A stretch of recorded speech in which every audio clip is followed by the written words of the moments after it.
He breaks down plays better than anyone. I mean, this is like Shark Week now. And you know what Baker Mayfield is? He's chum. Look at these sharks.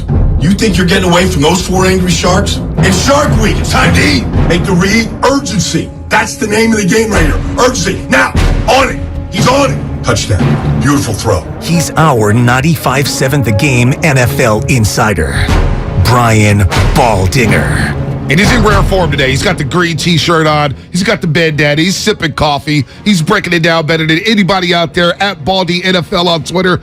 He's got so many breakdowns. He could just spend hours on his timeline. Like Shaska and I were talking about your Quentin Williams breakdown. And the Jets are forced to 4th down. And Baldy's just like, 4th down, fist up in the air, gang green. I'm just like, I'm ready to run through a wall, man. This guy's on fire. But then, of course, he broke down the Niners on Monday Night Football. We'll get to Nick Bosa. Actually, let's start with Nick Bosa and his defense, and we'll get to the offense in just a second because he has some very interesting tweets Monday night about the 49ers offense. But, Baldy, this defense, man, they're electric on all 3 levels, man. Hufanga, Bosa, Frank Warner Jr., Drake Greenlaw, 15 tackles. What a performance on Monday night against the Rams. Well, that's how they beat the Rams, and how they have been beating them. I mean, they physically beat them up, and they whip them. It starts up front. But there's stats for everything, but you don't even have to look at the stats. Just watch them play. I mean, nobody plays the game faster than the 11 guys on the field for the 49ers. They're so coordinated. They run. They just sprint to the ball every play. Fred Warner's the quarterback. He gets it all started. He's got everybody lined up. But they're so coordinated. They simply don't break down. They don't give you anything. They don't give you a free down. They don't give you a free first down. You have to earn everything you get. And that's what they did. I mean, the middle of the field is the most valuable real estate in a football game. And they just are a no-fly zone in the middle of the field. They try to throw it to Cooper Kupp down there in the red zone. They just shut it off. And so the corners can't play any better than they did. I mean, Allen Robinson's a non-factor. Travarius Ward just completely locked them up. There's no third option. And so they're really good. They're 8 front. They're 8 deep up front. They all kind of feed each other. They put a 5th man into the rush a bunch with Greenlaw and Freddie Warner. They love doing that. They love being a 5th guy added to the rush. But that's about all they did. Otherwise, they kept everything in front of them all night. Yeah, I felt like Greenlaw was flying around. I was getting vibes of Navarro Bowman, the way he was splitting through and wrapping up. I want to start with Bosa because I got an affinity for this guy. Sure. And I saw multiple times where they ran this like stunt where he came free through the middle. And I don't remember them running this type of a play. Maybe they have, and I haven't noticed it. He was outstanding. If you would have told me, Joe, he hit the quarterback 22 times, I would have believed you in that game. He's outstanding, Baldy, but it's not just him. That whole defensive line felt like they were caving in the O-line, but it starts with Bosa. It does start with Nick. He played a very high percentage of the snaps, played like 57 snaps. I was on the field a bunch. But that stunt you're talking about, it's a lot of teams are doing it now. They overload one side, and they run what we call a limbo, tango. They're just coming around the 2 guys that are driving. In that case, I think it was Givens and Armstead. And, it's just like, I called it a demolition derby, but like bodies are just flying. They're just getting mangled in there, and Bosa's coming free. And really, Stafford he's crafty. He knows how to kind of keep a play alive.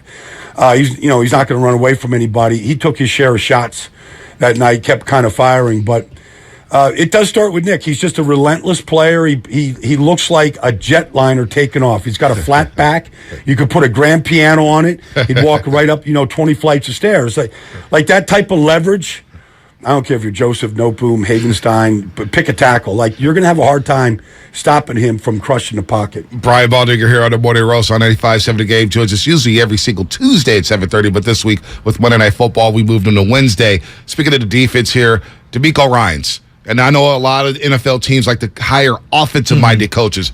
But it sure seems like DeMeco's getting in line for a head coaching job, at least next season. He's flying around the sidelines. He's chest bumping players. His energy is contagious. And like you said, Baldy, they're blitzing a little bit. Slot corner blitzes. I saw Lenore blitz. I saw Hufanga come from the safety spot blitzing. Can you talk about what DeMeco Ryans has done and what's the difference between his defense and maybe a Robert Saleh coach defense when he was with the 49ers?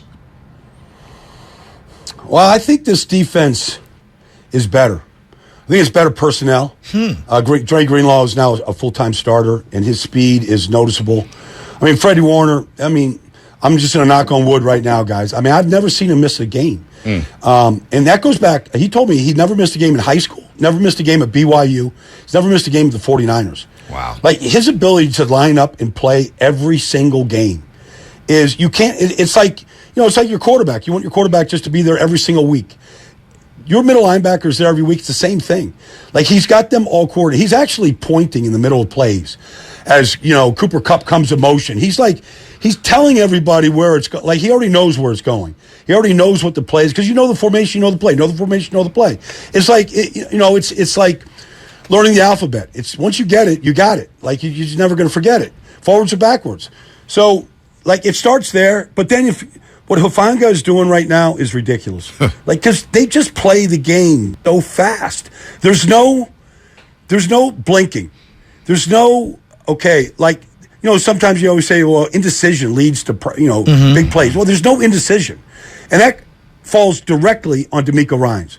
That means whatever they're talking about in their meetings, in their breakouts, their walkthroughs, their practice, they're taking it to the field. And not everybody can do that. And so they are completely in lockstep with everybody else. And the Rams do a lot at them, believe me. Formations, plays, they did a lot, motions. They do a lot. They're good.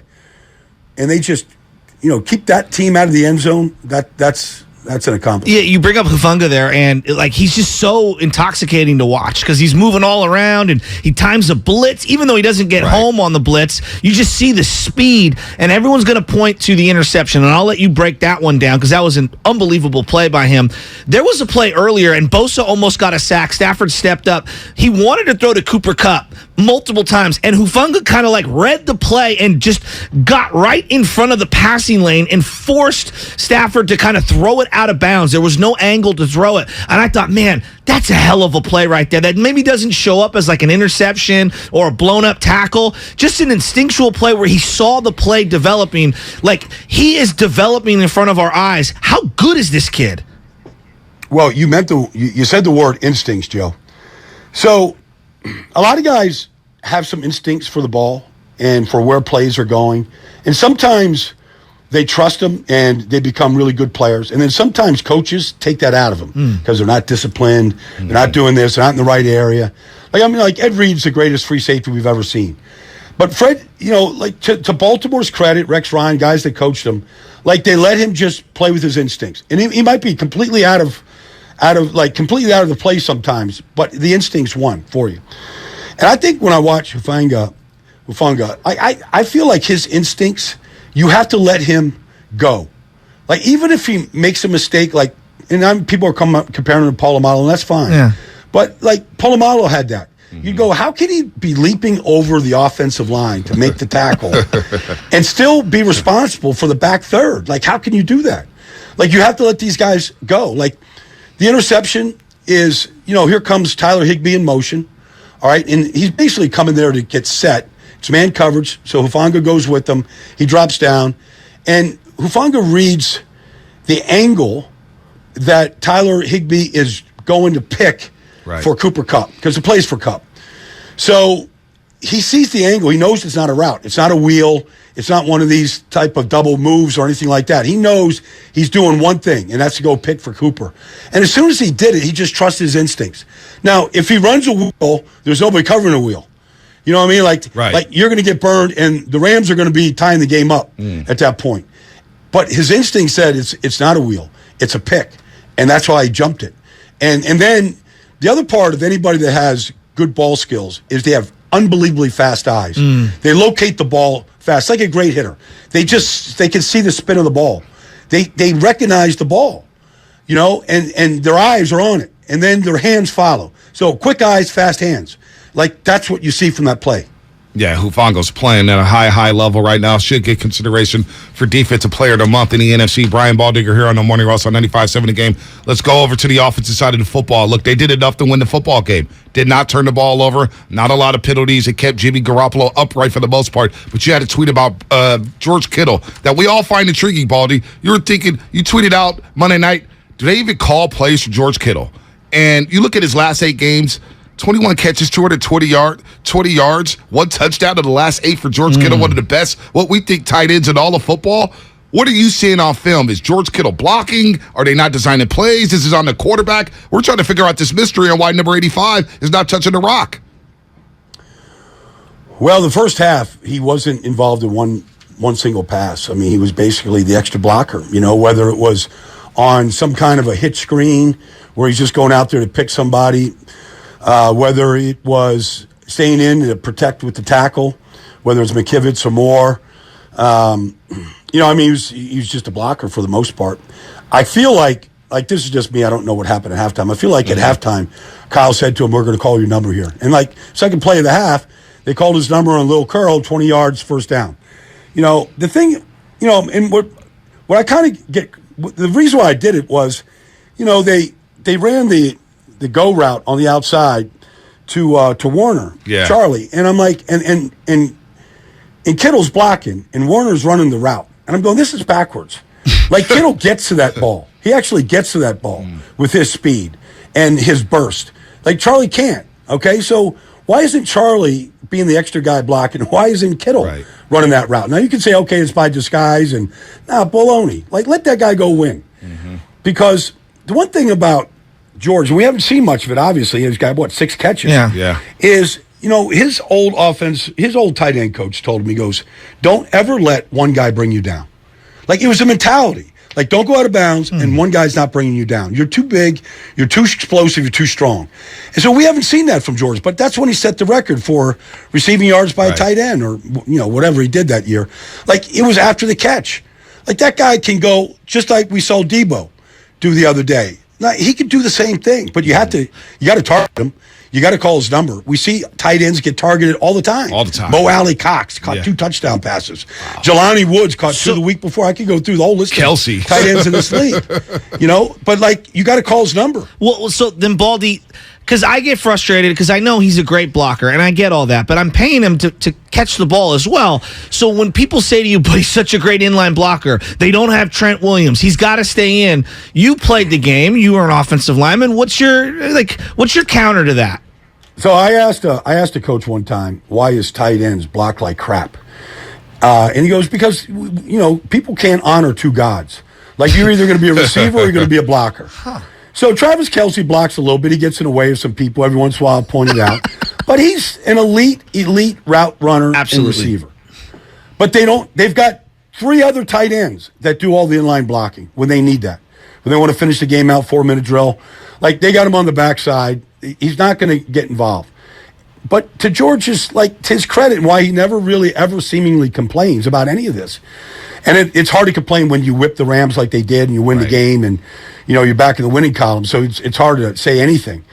But that's his curse, is he's a great blocker. And that's part of, playing at Iowa. At Iowa, you're going to get on the field, you better learn how to block. No doubt. And, that's how he got on the field at Iowa. But we're seeing his Iowa brethren, T.J. Hawkinson scored 2 touchdowns. You talk about tight ends, Baldy. You went down the list. He had a monster day against the Seattle Seahawks last Sunday. Baldy on the morning roast here on 95.7 The Game. Deebo Samuel, special player. Shasky and I have been kind of going back and forth on how to get him the ball. The running play, it looks like you said last week, Baldy, the offense looks stale, right? You're giving Debo the ball in the backfield. He's running up against 8-man boxes, but getting him out on the perimeter against DBs, that's a nightmare for the secondary. And we saw what we saw Monday Night Football on that wide receiver screen. Great downfield blocking, Brendan Ayuk, George Kittle, but Debo is a special player when he gets the ball in space.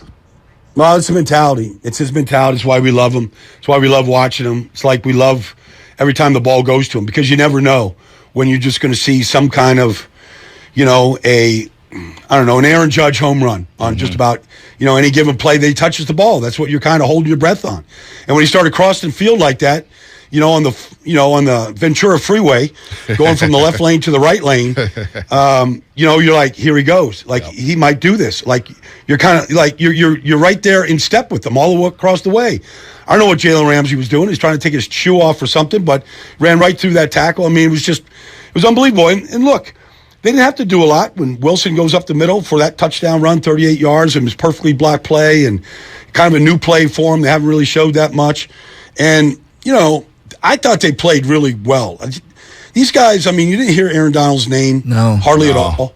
Leonard Floyd, those guys, they really played their best game overall up front. It was, you're playing without Trent against that front and you do that, and you keep Jimmy upright, that's an unbelievable day for that group. Well, what is that offensive line doing that you're seeing? Because I mean, let's be honest, it's probably the most scrutinized part of the team outside of the quarterback because of all the inexperience. So, like, are there a particular player, or is there something that they're doing to kind of negate? Because I don't understand the Aaron Donald thing. He was so good in that fourth quarter of the NFC Championship game, and they erased him.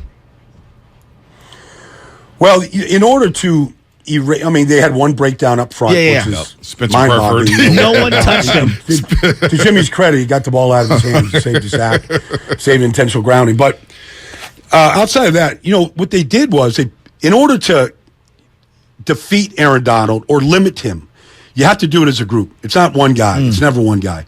It's a group. It's a group effort. It's not like you're designing your offense and your running game to eliminate him. You do it in tangent together.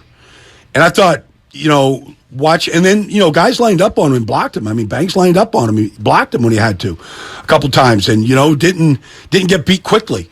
I thought they played, Jalen came in there. I thought they battled just really, really well all game long. And they do a lot of different things, the Rams, and nothing really fooled them. Like, they weren't fooled.